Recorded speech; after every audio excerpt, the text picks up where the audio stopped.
ปลาเพาะลูกไหลบ่โอ้ยพอเอ้ยโอ้ยชีวิตคนเราไม่ได้เนาะเลือกจับสุดไปถึงท้ายผมมาในเรื่องด้วยมันจะลุกก็เลยคือเขากินไปอะไรกูฝากโอ้ไวกระทึ่งนะพอว่าขยะเนาะโอ้ยลำบากนี่ใช่แต่ไม่อันนี้เอาไม่เงินไม่มึงเอาไปเท่าเอาไปจับไปเท่าเราใช่ตัวหน่อยให้เพิ่นฮับเอาลูกไข่แต่หนึ่งเด้อพอเด้อโดยจับมาเอาคอยป้งลงให้เพิ่นลูกป้งลงโดยมือไปจะได้มือเบิ่งนั้นพอโอ้ยจับบ่ได้บ่พอจับได้เบิ่งเดียวพี่น้องเอ้ยโอ้ยเนาะเอานั่งลงข้างๆเพิ่นหั่นลูกโดยนี่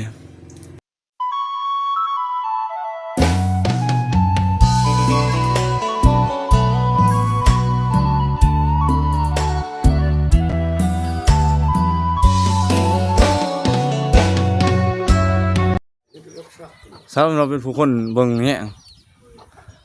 พี่น้องเอ้ยเปิดภาพอยู่ที่บ้านน้องกันคือเก่าพี่น้องเอ้ยมื้อนี้ก็อีกมื้อนึงบ่เองก็ได้มาเยี่ยมยามก็ได้ยินข่าวเนาะทั้งพี่น้องทั้งนี้แหละเพิ่นส่งข่าวว่ามีพ่อเฒ่าผู้นึงว่าเป็นจังไดสุขภาพบ่ดีแต่ก็บ่มีพี่มีน้องมาอยู่คนเดียวแต่มาขอเสามาขออยู่เฮือนน้ำเพิ่นให้อยู่เนาะมาพูนแต่เมืองกระลึมพุ่นกินอยากลำบากไปมากก็ลำบากว่าซั่นข้อมูลในเบื้องต้นพี่น้องเอ้ยพี่น้องเอ้ยเจตนาดีมีแต่ให้พี่น้องเอ้ยเจตนาใหญ่ใจกุศลเอากราบทักทายสบายดีเด้อพ่อแม่พี่น้องที่เคารพรักเบิดสุคนเนาะบ่ว่าอยู่ไกลพี่น้องเอ้ยอยู่ภายในและต่างประเทศกันยินดีพี่น้องเอ้ยต้อนรับเข้าสู่ซ่องบ่าวผู้วงชาแนลคือเก่าพี่น้องเอ้ยมื้อนี้บ่าวเองก็มาฮอดแล้วพี่น้องเอ้ยสิเป็นจังได๋เพิ่นก็รายละเอียดเนาะให้พี่ให้น้องไปเบิ่งนำกันบ่าวเองก็ได้ซื้อเครื่องฝากของตอนมาคือได้ซื้อข้าวกิโลแล้วก็ได้ซื้อไข่แต่หนึ่งเนาะมาย่างเพิ่นพูนว่าสันอยู่พุ่นอยู่ตูบหลังนั่นไปเบิ่งกันพี่น้องเอ้ยโอ้ยเนาะความทางมาพี่ละพาผู้เกือบไปเอาข้อมูลแน่เจ้าหน่อยน้ำข้นขางเฮือนเพิ่นว่านี่บนปลาทุพี่น้องเอ้ยโอ้ยเนาะสมบูรณ์เป็นแน่นั้นเนาะนี่บนแตงอยู่ขั้วกินเพิ่นพี่น้องเอ้ยโอ้ยเนาะสมบูรณ์เป็นแน่นั้นเนาะนี่ฝนตกมันก็สิเป็นได้บ่หลังไฟหลังฟืนนี่โอ้โหเนาะนี่ในพาคัดในมาเห็ดบอลตัวหลังฟืนหลังไฟนี่มอกับทิมจะสิโอ้ยเนาะอยู่ว่างพุ่นกระดินกี่ลมกี่ละคางห้องเฮียนปะถมบ้านน้องกันเนาะห้องเฮียนเป็นกีฬานักเรียนเล็กน้อยพี่น้องเอ้ยพี่พาบรรยากาศมาพี่ก็มาอยู่พี่นะสบายดีเด้อพอเด้อสบายดีลุงสบายดีโดยสบายดีโอ้ยนี่อันนั้นว่านี่ตัวนี้เพิ่นคั่วบ่โดย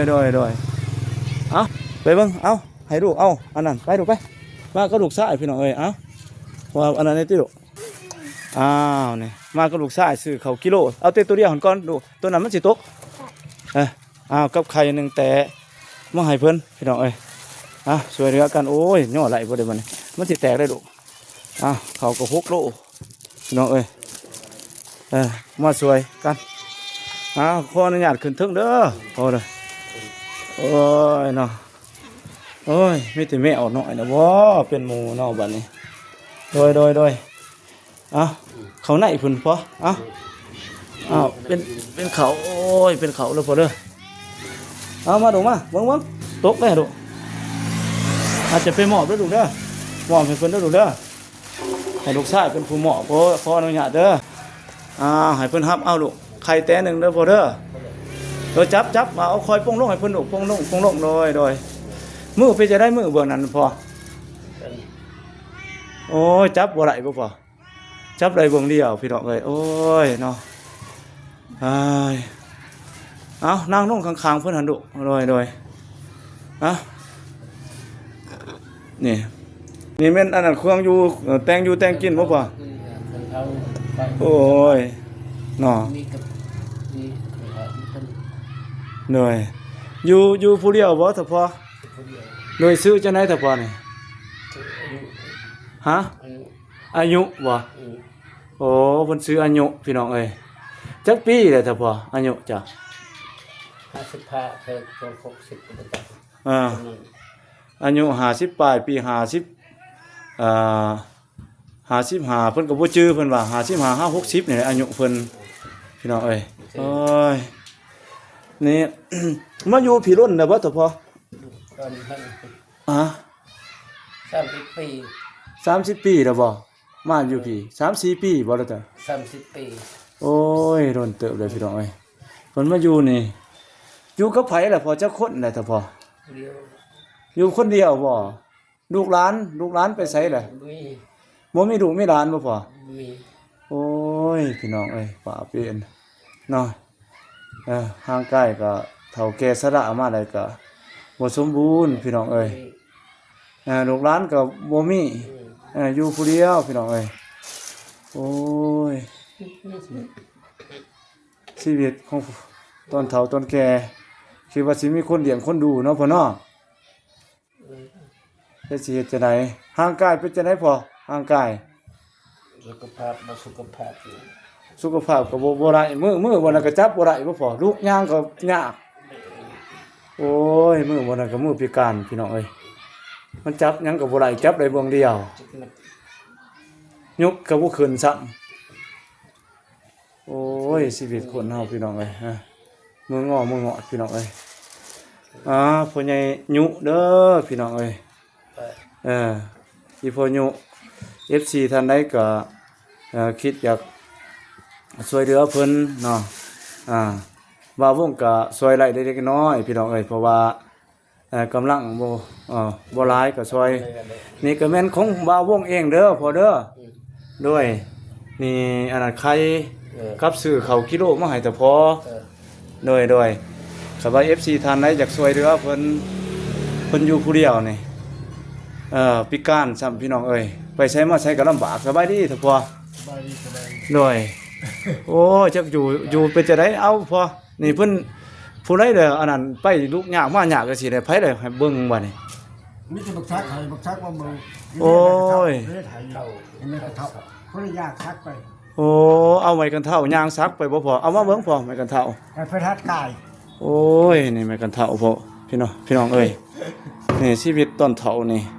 บ่แม่นสิง่ายขึ้นได้พี่น้องเอ้ยแฮงลำบากเนาะพ่อเนาะ แม่นเนี่ย ลำบากบ่มีคนเลี้ยงคนดู เขาถ้าเขาจะหมด ด้วยบ่มีคนเลี้ยงคนเบิ่งคนแย่งพี่น้องเอ้ยชีวิตคนเฮาคิดว่ามันสิสบายเมื่อเฒ่ามันก็บ่เป็นคือว่าเนาะพ่อเนาะลำบากเมื่อเฒ่าเลยต้นห่างกายเฮาบ่แข็งแรงเพราะว่าบ่มีคนเบิ่งเนาะ แม่นแม่น เป็นด้นน่ะบ่พอตัววันนี่เพิ่นลูกยาวมาหยานี่พิการเบื้องหนึงนี่ เจอเดือน12เผือ สาวครับเดี๋ยวนี้เพิ่น มัน เป็น โอ้ สาว ยไปรับจ้างรับบ้านไปใช้ก็บ่ได้เนาะแม่เนาะ ออกพรรษาดี โดยออกพรรษาบ่พอ แม่นเนี่ยเดือน11เข็ม โดยเพิ่นมาอยู่นี่เดี๋ยวจักปีนี่อยู่เฮือนดังนี่นี่ 3 ปีเดี๋ยวนี้ ทีก็ปีดี โอ้ยได้4ปีแล้วเนาะพ่อเนาะโอ้ตัวนี้นี่เอาปลาไปก่อนพอเอ้ยพอได้ย่างก็ไปลำบากเพิ่นบ่ลงเฮือนก็เทินหยาก ด้านเช้าพระทัดกาย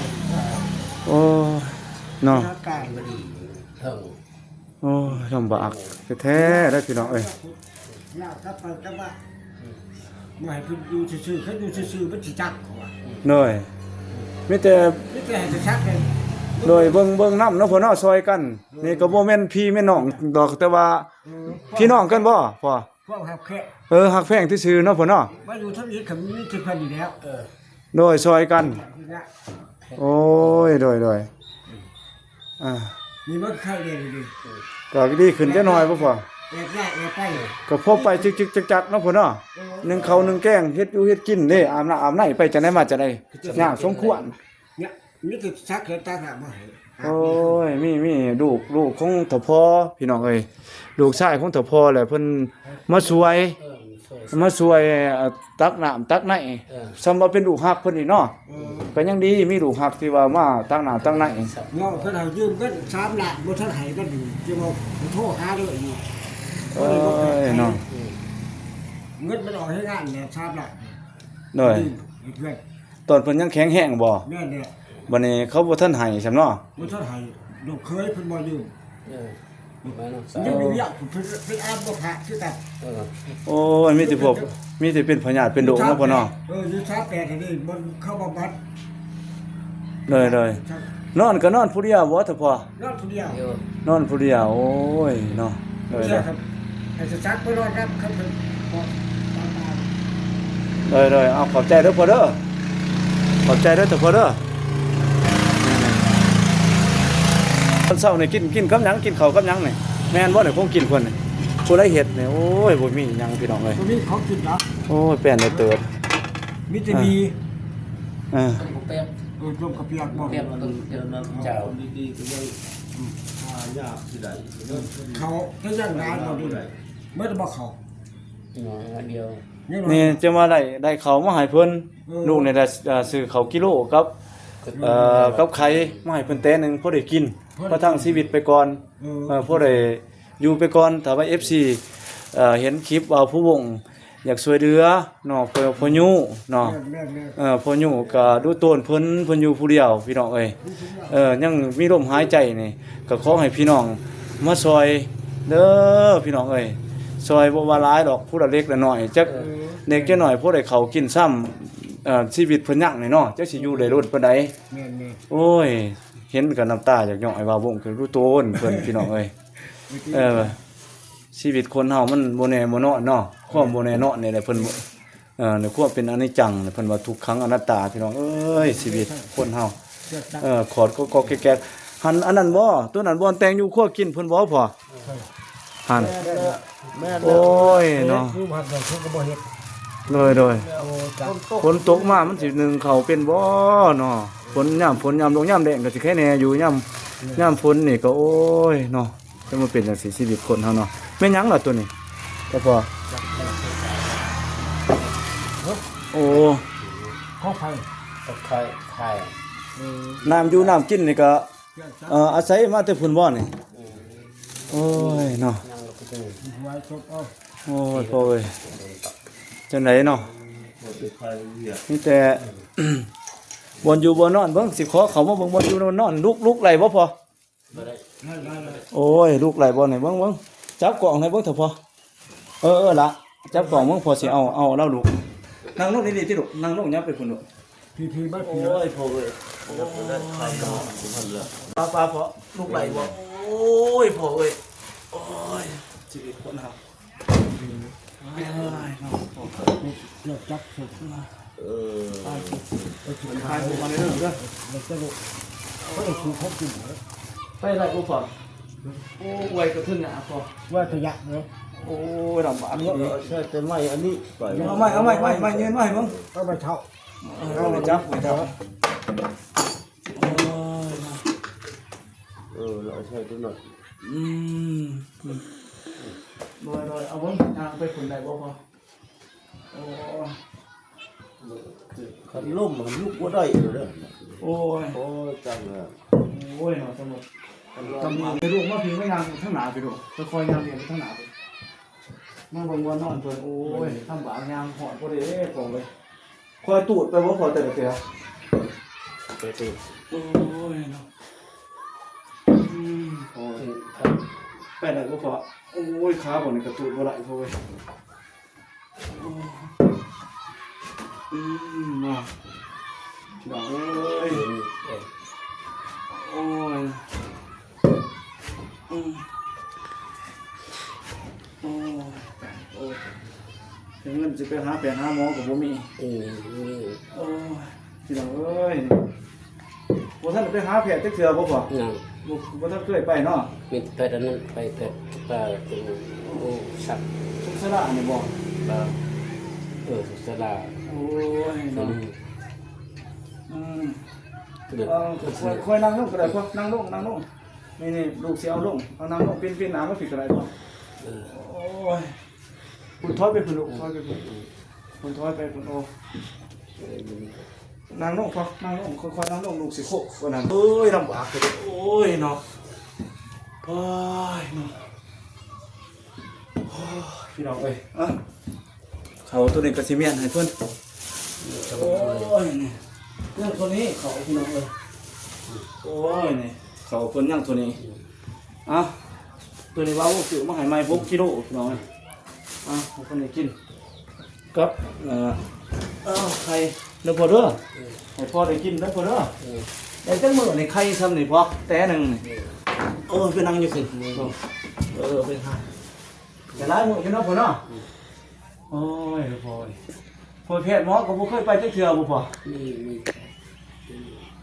เมื่อนั้นจับบ่ได้บ่จับไปสิบ่ได้เลยบ่พ่อเมื่อลูกจับมันบวมเบิดพี่น้องเอ้ยนี่เป็นบวมเป็นอันนั้นเบิดนี่น้ำมึงนี่โอ้ยขาเบิ่งนี่ก็วันนี้ก็วันนั้นคือกันบ่จังคือกันบ่พ่อ นี่จัง จังขึ้นมาพี่ฮอดพี่บ่โอ้ยไปไฟหนึงพี่น้องเอ้ยโอ้ยเนาะ โอ้ดี นี่ไปไฟหนึงพี่น้องเอ้ยโอ้ยปัวได้กินยาจังแน่เด้อพ่อ ลายสนิทจริง โอ้ ลายจังหวะเป็นบดี ได้ กระปูตัวนี้ โอ้ยไปกระเทือนหน้าพอเลยโอ้ยจะเสียกันไหน ที่สอง เบื้องนี้นี่บ่อันนั้นเด้อเนาะนี่เนาะ เจ็บเจ็บ เบื้องนี้ลงมาหมดพี่เด้อบ่พอ ลูกนี่ โอ้ยเนาะกินก็ใส่ได้แค่แต่มันยังไหลเบื้องนี้เนาะพ่อเนาะ นี่ เบื้องนี้พ่อพี่น้องเอ้ยถือว่าเบื้องนึงนี่ตาย อันนั้นพิการพี่น้องเอ้ยเบื้องนึงนี่ขาเบื้องนี้ก็แขนมันขึ้นไปเฟิงเฟื่องนึงได้เนาะพ่อเนาะน่าจักสิเอิ้นว่าทั้งฟังลาวเฮาว่าเป็นอัมพาตเนาะอัมพฤกษ์อัมพาตเนาะโอ้ยพี่น้องเอ้ยเสียแต่ใดเงินสิไปหาแพทย์หาหมอก็บ่มีเนาะพ่อเนาะมีเงินติดตัวจักขี่ไปนี่พ่อบ่มีจักขี่พ่อโอ้ยเนาะบาปเปลี่ยนพี่น้องเอ้ยบ่มีเงินจักขี่เนาะหน่อยตัวนี้ก็พอได้กินเด้อพ่อเด้อไข่นี่ก็พอได้กินเป็นพี่น้องเพิ่นเห็น FC เพิ่นเห็นบ่เจ้าเพิ่นรู้โตนมันสงสารก็ติดต่อถึงว่าผู้คนเด้อพี่น้องเอ้ยสามารถอยากซอยเป็นข้าวปลาอาหารเป็นหวานยาให้กับถ้าพอบุญยุถ้าพอยุก็ติดต่อมาทางว่าผู้บ่งเด้อชาแนลว่าเองก็ยินดีเป็นสะพานบุญให้กับพี่กับน้องให้ช่วยเหลือพอเพิ่นที่ยังมีชีวิตบ่ฮู้ว่าพอเพิ่นสิไปเพิ่นสิแม่นยุสิยืนหน้าสำใดพี่น้องเอ้ยถอยหลังเลยเนาะพ่อเนาะถอยหลังแหละมีแต่ความลำบากโดยเพื่อนสร้างบ้านซองนี่จังไรพ่อพ่อเพื่อนโอ้เพิ่นให้อยู่เนาะพ่อเนาะ เอาเลยเนาะ โอ้ยเพิ่นรู้ตัวได้เพิ่นก็ให้อยู่เลยเนาะอยู่นี่ฮะมันก็เป็นตัวนี้นี่เป็นเพื่อนของทั้งบ้านน้องกันแต่ว่าเพิ่นบ่ได้อยู่พี่น้องเพิ่นไปอยู่บ้านอยู่พูนเนาะไปอยู่ทั้งพุ่นนี่ก็เจ้าพ่อมาอยู่เพิ่นก็ให้อยู่เนาะโดยเพิ่นให้อยู่เพื่อนก็บ่แม่นของเพิ่นพี่น้องเอ้ยมีแต่พี่น้องให้อยู่พี่น้องกับพี่น้องกันสั่นจำได้บ่พ่อพี่น้องพี่น้องมันด้วยแต่ว่าเป็นป่าเป็นหมู่เป็นอันนั้นบ่เป็นหักแพงเนาะเป็นพี่เป็นน้องกันเพิ่นก็รู้ตัวเพิ่นก็เลยให้อยู่เงิน7 ล้านเอาอยู่เงินก็เพิ่นอยู่ก็อยู่ไรอยู่รอพี่น้องเอ้ย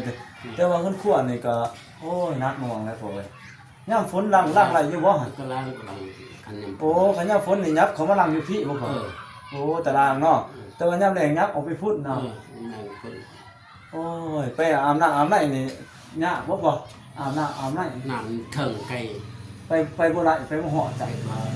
โอ้ยพี่น้องอย่าอาบน้ำ ยอดทางนั้นไปเลยตอนนั้น โอ้ยอย่าอาบน้ำก็ถึงยาก ไป โอ้ยพี่น้องเอ้ยเสียแต่ใดมีแต่ว่าในลูกฮักเนาะ อืม ในทั้งนั้นทั้งเป็นลูกเป็นด้านเพิ่นว่าลูกที่ว่าคนคางนี่แหละเพิ่นรู้ตัวเพิ่นสงสารเนาะเพิ่นเนาะแต่สั่นเพิ่นก็มาซอยว่าลูกพอเพิ่นเอาน้ำเพิ่นไปน้ำนี่เพิ่นจะได้เพิ่นหามาให้บ่พอน้ำนี่ใส่มาแต่ใส่น้ำ ขนาดไม้ให้เพื่อนเจอ โอ้ในเฮือนข้างๆนี่เนาะ เกี่ยวกับทางนี้ โดยเรื่องข้างๆนี่เพิ่นเอาน้ำมาให้ก็พอ เออ น้ำกินนี่น้ำกินกันอยู่หัน คือมันไปอันนี้มันไม่ตับ เอ้ยตักน้ำกินอันนั้นก็เนาะตักน้ำกินก็ไปตักพี่น้องเอ้ยไปสิแต่ไหนก็ไปก็ไปถึงบัดโอ้ยไปลำบากบ่บัดเฮาก็สิลงไป มา ขอโทษน้ำเดี๋ยวไปเข้าห้องน้ำอีกนะ ไทยเนื้อเนี่ยมันทองเป็นไทยเลย โอ้ เป็นไทยเลย โอ้ยพี่น้องเอ้ยเดี๋ยวมันลำบากนี่พี่น้องเอ้ย